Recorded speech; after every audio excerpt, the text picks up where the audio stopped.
हमारा संवैधानिक हक है कि किसी भी रास्ता को आप प्रतिबंधित क्षेत्र नहीं घोषित कर सकते। हमारा मौलिक अधिकार है, हम अपने धर्म का प्रचार प्रसार, हम अपना उत्सव मना सकते हैं। इसलिए इससे आप प्रतिबंध को हटाना ही होगा। शासन अपनी नपुंसकता को यहाँ पर बरकरार रख रही है। अपनी नपुंसकता को खत्म कीजिए और मर्द की भांति जुलूस को पार करवाइए। लॉ एंड ऑर्डर क्या है फिर? अगर दंगा हो ही जाएगा तो आप सरकार में क्यों बैठे हैं? आप छोड़ दीजिए सरकार को। मुसलमान भाइयों के पास बहुत अच्छा मौका है भाईचारगी साबित करने का। बहुत बोलते हैं ना कि हिंदू मुस्लिम भाई भाई, तो भाईचारगी साबित करने के लिए आपके पास बहुत अच्छा मौका है। हजारीबाग की रामनवमी से तो सभी लोग वाकिफ होंगे। हजारीबाग में रामनवमी के उत्सव को बहुत धूमधाम से मनाया जाता है और अब आपको एक तस्वीर दिखा रहे हैं जहां पर जो कि यहाँ पर सीएम हाउस के बाहर की है और सीएम हाउस के बाहर जो यहाँ पर हजारीबाग से सिया राम की जो रथ है उससे लेकर के कई सारे लोग यहाँ पर आए हुए हैं। हम लोग जानने की कोशिश करेंगे कि आखिर ये सभी लोग मुख्यमंत्री आवास क्यों पहुंचे, क्या कुछ बातें हैं। आज आप लोग सभी लोग रथ लेकर के आए हुए हैं और पैदल यात्रा किए हुए हैं। 110 किलोमीटर का सफर आप लोगों ने तय किया। क्या कारण है, क्या कुछ मांगों की वजह से आज आप लोग यहाँ पहुंचे हैं? बहन देखिए, हम लोग हजारीबाग से इस विजय रथ को लेकर निकले। प्रभु श्री राम लला को, ये आप देख रहे हैं मूर्त जो है अयोध्या के तर्ज पर एकदम सेम है और इनको लेके निकले हैं अपने 6 मांग को लेकर के।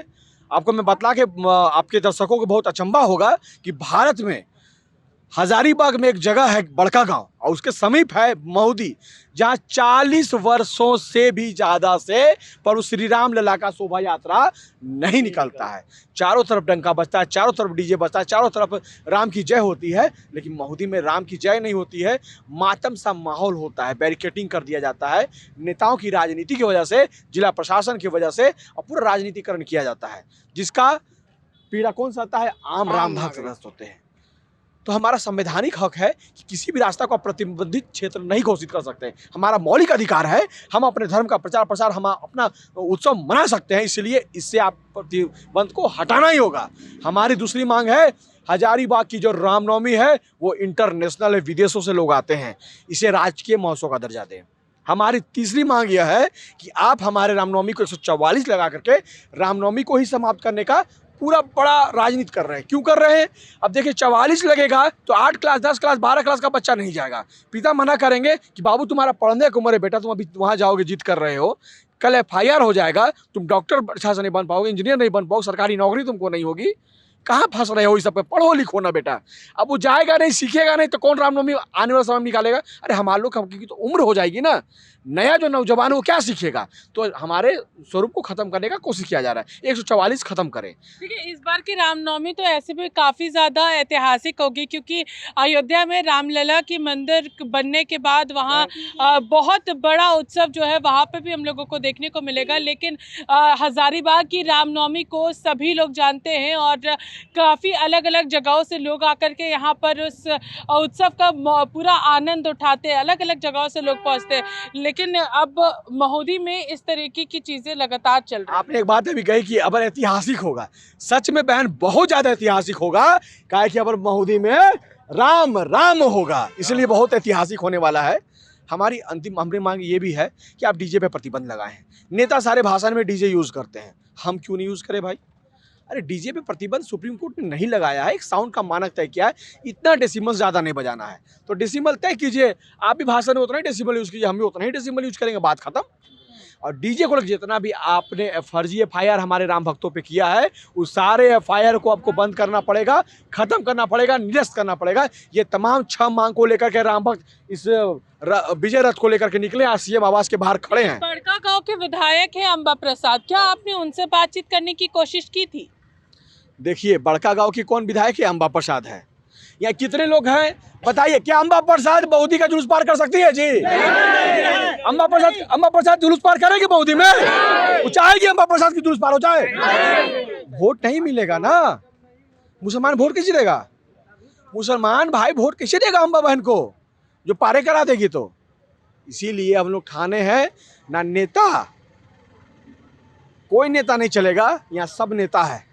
अपना नेता सब है और सब कोई ठान लिया है कि अगर मोदी तो पार करेंगे, 110% पार करेंगे। लोग कहते हैं और कि कोई दंगा कुछ, नहीं होगा। लेकिन हाँ जी, मेरा यही सवाल है। लोग कहते हैं कि दंगे का एक जरिया बन सकता है, वहाँ पर राइट हो सकता है, उससे बचाने के लिए भी उस जगह को हम लोगों ने इस तरीके से प्रोहिबिट करके रखा है। ये प्रोपोगेंडा चल रहा है। अयोध्या में राम मंदिर में प्रोपोगेंडा था ना, ये हो जाएगा, खून की नदी बह जाएगी, वो हो जाएगी। क्या हुआ? कुछ नहीं हुआ, बहुत अच्छे से हुआ। हमारे मुस्लिम भाई भी वहाँ दर्शन करने गए, रामलला का, आज भी करने के लिए जा रहे हैं। महोदी में हमारे मुस्लिम भाई पुष्प वर्षा करने के लिए तैयार रहिए।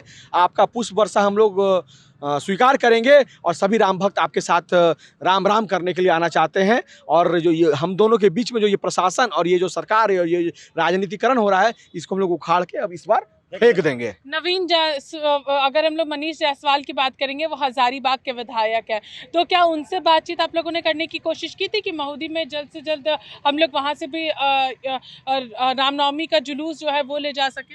देखिए, हम लोग किसी भी राजनीतिक पार्टी से नहीं है, हम लोग एक आम राम भक्त हैं।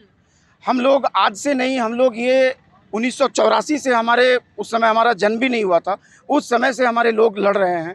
मैं ये नहीं कह रहा हूँ, सरकार में तो बीजेपी भी रही है, उस समय भी वो पार हो सकता था। सरकार में कांग्रेस भी रही, वहाँ भी पार हो सकता था। तो ये एक सिर्फ वोट की राजनीति है।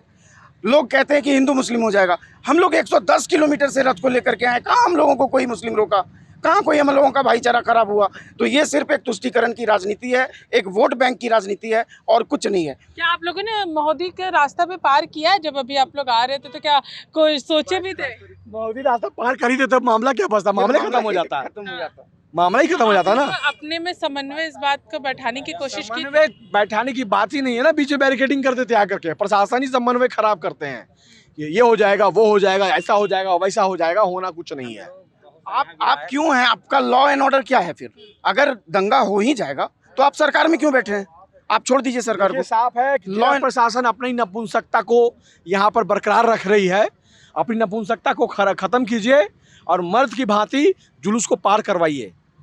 ये मैं इस बार जो है मुसलमान भाइयों के पास बहुत अच्छा मौका है भाईचारे की साबित करने का। बहुत बोलते हैं ना कि हिंदू मुस्लिम भाई भाई, तो भाईचारगी साबित करने के लिए आपके पास बहुत अच्छा मौका है।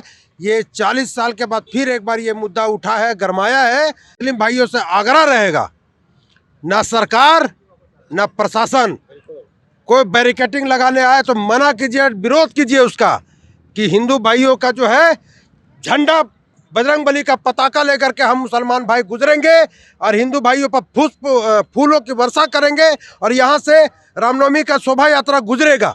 तो ये भाईचारा साबित करने का मुसलमान भाइयों के पास बहुत अच्छा मौका है। आइए ना, भाईचारा बनाइए। अभी आप लोग मुख्यमंत्री से भी मुलाकात करने आए हैं, क्या कुछ उनके सामने बातें रखना चाहते हैं? मुख्यमंत्री से मुलाकात करके नहीं आए हैं और मुख्यमंत्री जी हैं भी नहीं, क्या है नहीं आप लोग जाने या उनके बारे में। अभी आपने एक शब्द बोला और बोल रहे हैं लोग 110 किलोमीटर, हजारीबाग से 110 किलोमीटर बूटी मोड़ ही पड़ता है। अब बूटी मोड़ से यहाँ 15 किलोमीटर है, यानी 125 किलोमीटर है। अभी हम जो मुख्यमंत्री जी का आवास पर पहुँचे 125 किलोमीटर है। और सबसे बड़ी बात है जो जहाँ की महोदी की जो बात बोल रहे हैं, आप जा कर के आप लोग रिपोर्ट करके देखें, वहाँ सरकार ने 3 पुल वही बनाया है जो संभवतः लाइफ लाइन सड़क है, पक्की सड़क है। आप कानून के हवाले देते हैं कि जहाँ सरकार का पैसा लग गया, जहाँ पक्कीकरण हो गया, वहाँ उसको रोक नहीं सकता है, सब कोई आ जा सकता है। और आप MLA बनेंगे, अभी हम क्या कहते हैं, मुख्यमंत्री का नाम भुला जाता है शायद, ज़्यादा चंपई सोरेन जी जब CM बने थे, शायद इनको नहीं लगा कि हमारा भाई हेमंत जेल गया, ऐसा डीजे बजा कि रांची हिल रहा था। जय श्री राम। तखने डीजे पर प्रतिबंध नहीं है, अब प्रभु श्री राम की यात्रा पर डीजे पर प्रतिबंध है। ठीक है, रास्ता पर लाइफ लाइन सड़क में आपने उतनी बड़ी महंगा पुल क्यों बनाया? और एक पुल तो आपकी ही सरकार ने बनाई। मैंने कहा कि आप विकास की सरकार है, अच्छे सरकार है, गरीबों की सरकार है, आपको मैं भी नमन करता हूँ। और आपसे तो एक ही निवेदन है, कोई पार्टी का नहीं आदमी है, कोई संगठन से नहीं। अगर कहेंगे ना हिंदू संगठन है, कोई संगठन नहीं, किसी संगठन से है जी नहीं है, केवल राम भक्त हैं। तो निवेदन करने हैं, प्रभु रामलला स्वयं आए हैं कि भाई आप अपने एमएलए बनोगे, सीएम बनोगे तो डीजे बजाओगे, थिरकोगे, नाचोगे, गाओगे और पार्टी दोगे, कहाँ कहाँ कौन कौन पार्टी। और मेरे नाम के अगर भक्त हैं तो उसके लिए रास्ता बंद क्यों है? आप जीवार चैनल है, इसको मैं तो आपको चैनल के माध्यम से कहूँगा, और आप बहन जी आपसे ही मैं कहता हूँ कि आप भी जाएं, पूछें कि क्या राम भक्त का मांग जायज़ है या ना जायज़ है। देखिए, बड़कागांव से आती है विधायक अंबा प्रसाद, जो कि यहाँ पर इन सारी चीज़ों को लेकर के जिस तरीके से इनका कहना है कि कभी भी अंबा प्रसाद नहीं चाहेंगे कि महुदी से रामलला का रथ यहाँ पर पार हो। ये हमारा नहीं, वहाँ के रहने वाले लोगों का ही कहना है। अब यहाँ पर देखने वाली बात होगी कि जब राम भक्त यहाँ पर मुख्यमंत्री चंपाई सोरेन के आवास के बाहर बैठे हुए हैं तो आखिर वो क्या कुछ रुख अपनाते हैं, क्या कुछ इनसे बातचीत होती है, क्या इस बार बड़कागांव के महुदी से भी रामलला की ये भव्य यात्रा जो है वो यहाँ पर निकलेगी या नहीं। फिलहाल इस खबर में बस इतना ही। सहयोगी आयुष के साथ मैं पूजा दुबे, लाइव इंडिया, रांची।